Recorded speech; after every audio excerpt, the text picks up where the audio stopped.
Hello everyone, my name is Vladimir. Welcome to another video. So today I want to talk a little about an event that I went to last week. Polyglot Conference, New York City 2015. So it was a wonderful event that took place in New York. Probably a lot of y'all are familiar with this conference. It's basically a conference that is gathering together people who are interested in foreign languages, who speak foreign languages, who like to learn foreign languages, language material publishers, and researchers who are dedicated to foreign languages and so on. So as far as I know, this was the third event of this sort. The first one was in Budapest. The second one was in Novi Sad, where I was as well. And this was the third one in New York City, and was the largest event with 400 participants, and if I'm correct, about 25 lectures. So I was honored to be able to speak at this conference as well. I will tell you a little bit how it all went. So I arrived to the United States a bit earlier, about a week and a half before that, because it's been a while since I've been in the United States, and so I went to go see friends and family. And this entire trip to the United States is, for me personally, really worth writing a book, because the last time I was there, it was 9 years ago, and before that it was 6 years ago. So it didn't change that much, but I changed a lot. Europe changed a lot. My home country changed a lot, and it really was just very interesting being there at this age, and just experiencing New Jersey, Washington D.C., and New York City after such a long time. I think I will make a separate video about that. I'm not saying it was a completely negative experience. It was very nice on many levels, but as much as I used to love New York City, the people that were there, and even the sort of the dirtiness and everything, now it was just really something very negative for me personally, at least. And maybe I'll make a separate video about that. So as far as the conference itself, it was held at the SVA Theater in Chelsea, and I hope I'm not messing this up because I never remember names. It was a very nice venue, I have to say. I stayed in Chinatown for the first 2 days, and let me tell you, the cheapest hotel that I could find was $270 per night. So it just comes to say how expensive Manhattan is and how expensive everything there is. The hotel was very nice, very clean, but the room was 3 by 4 meters. So that's about what, 3 by 4 yards or something like that. Very small, very clean, very nice, but very small. And the connection was pretty good to Chelsea. I just had to transfer once on the subway, and I got to the venue. So 2 days of conferencing. Unfortunately, I had a back problem, so I didn't get to see almost any of the lectures, which is, I guess, why most people go to these conferences. Because I was afraid that if I'd sit down, my back would hurt, and I would need to stand up, and I would need to go for a walk. So I was just basically sitting in the lobby and talking to people. And for me personally, because I've been to 2 events already. One, as I said, was the Polyglot Conference in Novi Sad, and the other one was the Polyglot Gathering in Berlin.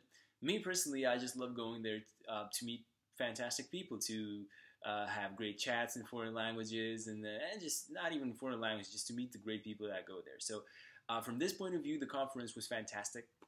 I met some amazing people there, caught up with some great friends. Saw Richard Simcott, Alex Rawlings, Luca Lampariello. I met with him. I met with the founder of Omniglot. Simon Eger, I think is his name. I never know how to pronounce it correctly. Benny Lewis was there. Tim Donor was there. So pretty much a lot of people that I have either met already, or people that I have that I know from YouTube and from internet and from other places. And so from this point of view, when it comes to socializing and talking, it was a wonderful event. Like I said, about 25 lectures, I think they're theater rooms, but they transferred them into lecture rooms. One huge theater room with about 400 seats, maybe more, and the other one probably about half of that. And I had my lecture in the smaller one. So yeah, 2 days of conferencing, 2 days of socializing. Very very nice discussions about everything. And great kudos to the organizers, to Ellen Joven and her husband, and everyone else who was participating in organizing the conference and making it happen, because they did a really really great job. The weather was wonderful for the 2 days, quite warm. It was about I'd say about 22, 23 degrees Celsius. Wonderful weather. When I came to New York that day, it was raining heavy, and it wasn't fun. But the next day and the day after that, and basically the whole week that I stayed in New York was wonderful.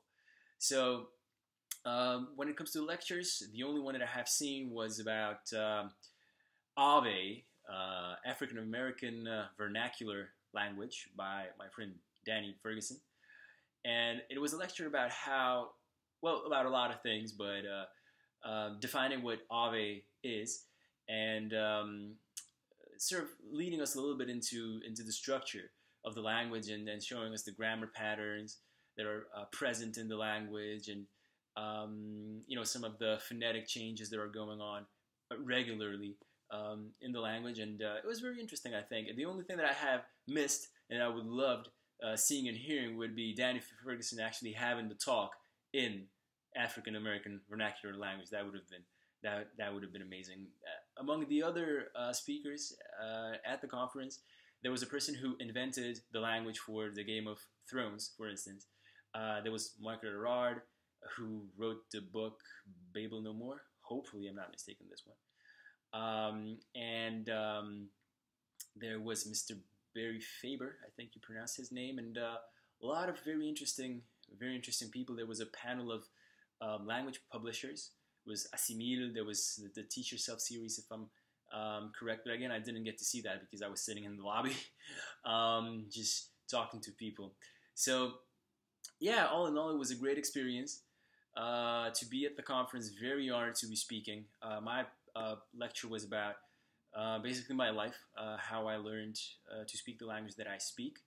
And I felt very, very humbled by that, because most of the speakers that were there were either talking about their research, or were talking about something that they were really good at, or basically were just really very important people. And I was there to talk about my life. So it was a very humbling, very nice experience. I'd like to thank the organizers very much for inviting me. And yeah, so the next conference will be in Greece, in Thessaloniki. And it will be at the end of the October next year. I'm not sure if I'm going to go to that event, but there's going to be a Polyglot Gathering event in Berlin, to which I would be very, very interested and happy to go. Because, like I said, I go to these events mostly to socialize with people, and not necessarily to watch the lectures, because I have this I don't know how to call it, but I can't really sit in one place for a very long time. Kind of reminds me of school and lectures where I really didn't want to be, and I can't sit in one place and listen to a lecture for a very long time, unfortunately, because a lot of these lectures are just really amazing. And therefore, for me, a Polyglot Gathering is more interesting. There are many lectures. Actually, at the last Polyglot Gathering, there were about 75 lectures, if I remember correctly. So almost like 4 or 5 times more than at this conference.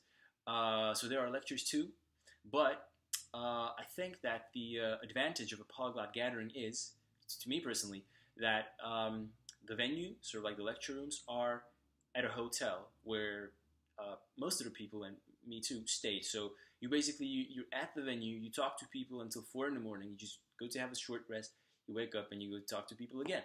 It's fantastic. In Manhattan, I mean, I had to leave at 7, 8, and go to Chinatown, to my hotel.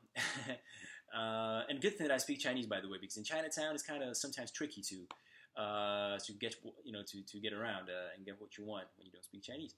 So the disadvantage of this conference was logistics and transportation. Other than that, a wonderful event, very positive energy from everyone. I'm very happy that this started from basically a small idea by one of the founders, I think Richard Simcott and Luca Lamparello together. in Budapest, and now it's turning into a really, really serious event that has great potential to to be organized regularly, basically every year, and attract more and more interesting, more and more people, and of course more and more interesting people. So much for the info on the conference. I'm looking forward to make the video about my stay, my actual stay in the United States and in New York City, which I used to love, and now I'm borderline hating it.